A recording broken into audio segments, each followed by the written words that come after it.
สุดทางเคยพาเจ้ามาได้เพียงเท่านี้ขอให้โทษทีเคยจำเป็นต้องได้ปล่อยไป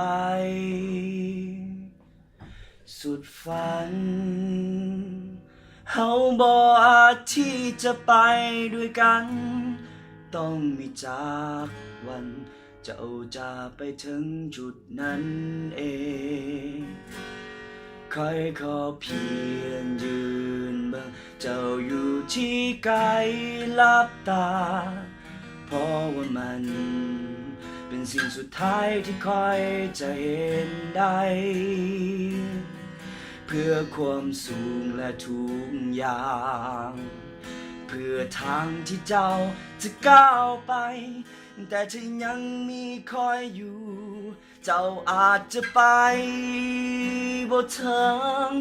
ความฝันที่ส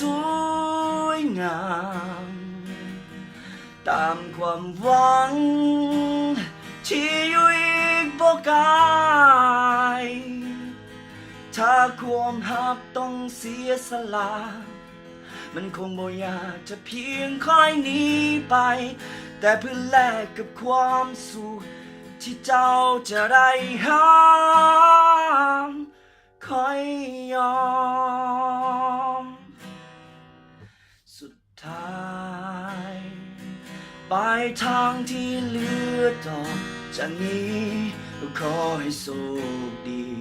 กับชีวิตที่ยังอีกกวงไกลให้ห่างสองเฮาจบลงที่ความเข้าใจและคอยก็มั่นใจเจ้าต้องเจอคนที่ดีกูคอยขอเพียงยืนเบิ่งเจ้าอยู่ที่ไกลลับตาเพราะว่ามันเป็นสิ่งสุดท้ายที่คอยจะห้ามได้เพื่อความสูงและทุกอย่างเพื่อทางที่เจ้าจะก้าวไปแต่ถ้ายังมีคอยอยู่เจ้าอาจจะไปบ่ถึงความฝัน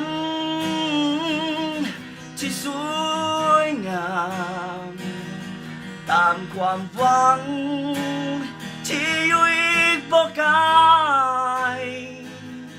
ถ้าความหักต้องเสียสละมันคงบ่อยากจะเพียงคอยหนีไปแต่เพื่อแลกกับความสุขที่เจ้าจะได้หาคอยยอม